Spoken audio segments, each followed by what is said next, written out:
নমস্কার বন্ধুরা, মন যাচা চ্যানেলে আপনাদের সবাইকে স্বাগত। আবারও অত্যন্ত প্রিয়, সবার প্রিয়, বাচ্চা বড় সবার প্রিয় একটা রেসিপি, সেটা হচ্ছে বাটার চিকেন। সেটাই আজকে আপনাদের সঙ্গে শেয়ার করব। তো আসুন দেখি এর জন্য কি কি লাগে। এখানে আমি নিয়ে নিয়েছি বোনলেস চিকেন। আপনারা এখানে ইচ্ছা করলে উইথ বোন চিকেনও নিতে পারেন, তবে বাটার চিকেনটা বোনলেস চিকেনই কিন্তু খেতে বেশি ভালো হয়। এবারে এর মধ্যে দিয়ে দিলাম হাফ টিস্পুন নুন, দিয়ে দিলাম half teaspoon red chilli powder, দিয়ে দিচ্ছি half teaspoon cumin powder, 1 teaspoon দিলাম কাশ্মীরি লঙ্কার গুঁড়ো, 1 টেবিল স্পুন দিয়ে দিলাম ginger garlic paste, half teaspoon দিয়ে দিলাম গরম মশলার গুঁড়ো, 2 টেবিল স্পুন দিয়ে দিলাম টক দই, দিলাম লেমন জুস, লেবুর রস, দিয়ে দিলাম কসুরি মেথি গুঁড়ো। এবার দিয়ে দিলাম অল্প একটু তেল। এই সব কটা উপকরণ ভালোভাবে মাখিয়ে 1 ঘন্টার জন্য রেস্ট হতে দিতে হবে। দেখুন, এটা সব কটা উপকরণ একসাথে ভালোভাবে মাখানো হয়ে গেছে। এবার ঢাকা দিয়ে 1 ঘন্টা এটা রেস্ট হতে দিতে হবে। এবারে এই যে উপকরণগুলো আপনারা দেখছেন, টমেটো, পেঁয়াজ, রসুন, আদা, এই সমস্ত উপকরণগুলোকে আমি কেটে নেবো। প্রথমে এখানে আমি বেশ কিছুটা কাজু বাদাম অনেকক্ষণ 8 ঘন্টার ওপরে জলে ভিজিয়ে রেখেছিলাম। এখানে পেঁয়াজ আর টমেটোগুলো আমি কেটে নিয়েছি। এখানে একদম একদম ভালোভাবে চপ করার দরকার নেই, এখানে বড় বড় ভাবেই কেটে নিয়েছি, কারণ এগুলোকে আমাদের পরে মিক্সিতে পেস্ট করতে হবে। এবার কড়াইতে খুব সামান্য পরিমাণ তেল দিয়ে দিলাম একটু ছোট এলাচ আর লবঙ্গ। এবার দিয়ে দিচ্ছি পেঁয়াজগুলোকে আমি হালকাভাবে ভেজে নেবো, একদম ব্রাউন কালার হওয়ার দরকার নেই, জাস্ট পেঁয়াজের রংটা চেঞ্জ হওয়া পর্যন্ত, একটু হালকা রংটা চেঞ্জ হলে আমরা কিন্তু পেঁয়াজটা ভাজবো না। এবার হালকা পেঁয়াজের কালারটা একটু চেঞ্জ হয়েছে, এবার দিয়ে দেবো টমেটোগুলো। এবারে এর মধ্যে দিয়ে দিচ্ছি 3-4 কোয়া রসুন, আদা আর 2টো শুকনো লঙ্কা। এবারে এখানে দিয়ে দিলাম কিছুটা পরিমাণ নুন, দিলাম একটু জিরে গুঁড়ো, অল্প একটু লঙ্কার গুঁড়ো, দিয়ে দিলাম 2 টেবিল স্পুন চিনি। আবারও সবকটা উপকরণ ভালোভাবে মিশিয়ে নিলাম। এবারে যে কাজু বাদামটা ভিজিয়ে রেখেছিলাম সেটা দিয়ে দিলাম। জল থেকে ঝরিয়ে কিন্তু এই কাজু বাদামটা দেবো, জল শুদ্ধ কিন্তু এখানে দেবো না। এবারে এর মধ্যে জল দিয়ে দেবো। জল দেওয়ার পরে ঢাকা দিয়ে 15 মিনিট এটা সেদ্ধ হতে দেবো। দেখুন এটা ফুটছে, এটা জলটা আর একটু শুকনো পর্যন্ত ওয়েট করব, তারপর শুকিয়ে গেলে গ্যাসটা অফ করে দেবো। এখানে দেখুন জলটা অনেকটাই শুকিয়ে গেছে। এবারে এটাকে আমি ঠান্ডা হতে দিয়ে দেবো, কারণ এখানে পেঁয়াজগুলো সেদ্ধ হয়ে গেছে, টমেটোটাও ভালোভাবে সিদ্ধ হয়ে গেছে। এবার এটা আমি ঠান্ডা হতে দেবো। এবার অন্য একটা ফ্রাইং প্যানে আমি দিয়ে দিলাম কিছুটা বাটার আর অল্প একটু তেল। এক্ষেত্রে আপনারা ঘিও দিতে পারেন, বাটারও দিতে পারেন। তো যেহেতু বাটার চিকেন, সেই জন্য আমি এখানে বাটার ইউজ করেছি। তো বাটার আর পুরোটা বাটার দিয়ে করলে আরও ভালো হবে, কিন্তু আমি এখানে বাটার আর তেল মিশিয়ে দিলাম। এবারে যে চিকেনগুলো আমি ম্যারিনেট করে রেখেছিলাম সেটা 1 ঘন্টা হয়ে গেছে। এবারে এই চিকেনগুলো এখানে দিয়ে দেবো এবং এটা টিক্কা বানিয়ে নেবো। দেখুন চিকেনগুলো এখানে সব আমি দিয়ে দিয়েছি। এটা কিন্তু একদম মিডিয়াম হিটে হতে দিতে হবে, একদম আঁচটা স্লো করলে চলবে না, তাহলে চিকেনের মধ্যে যে জুসি ভাবটা সেটাও কিন্তু চলে যাবে। একটা পিঠ হওয়ার পরে তবে আর একটা পিঠ উল্টাবো। এটা কিন্তু ঠিক যেরকম টিক্কা হয় ওরকমভাবে টিক্কার মতো বানিয়ে নিতে হবে ফার্স্টে। এবার দেখুন এর একটা পিঠ কিছুটা হয়ে গেছে। এবার এটাকে আরেক পিঠ উল্টে দেবো।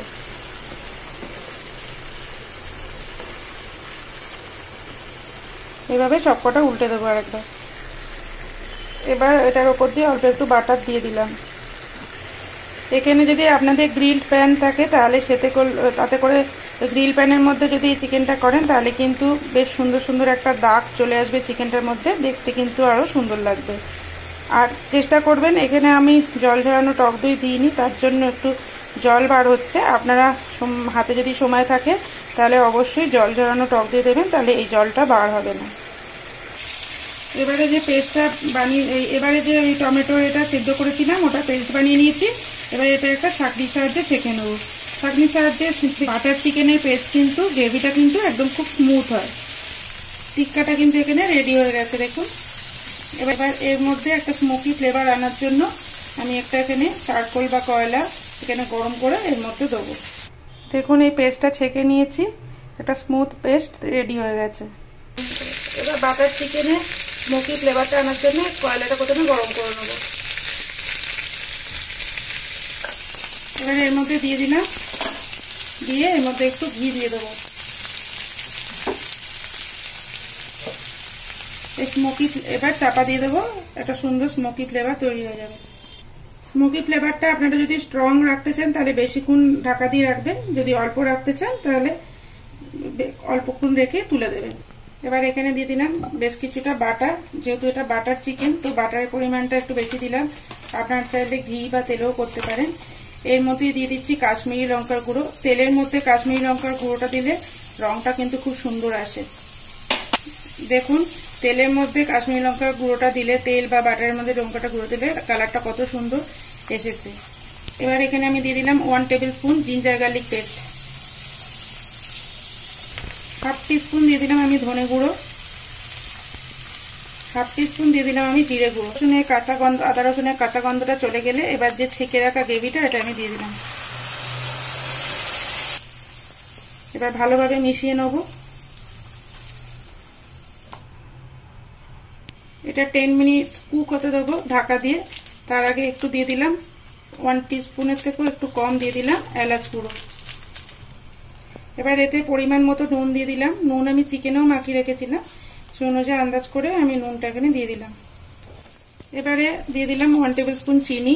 এখানে কিন্তু আপনারা চিনির বদলে মধু বা হানিও ইউজ করতে পারেন। গ্রেভিটা এখানে ফুটে গেছে, এবারে আমি টিক্কাগুলো এর মধ্যে অ্যাড করব।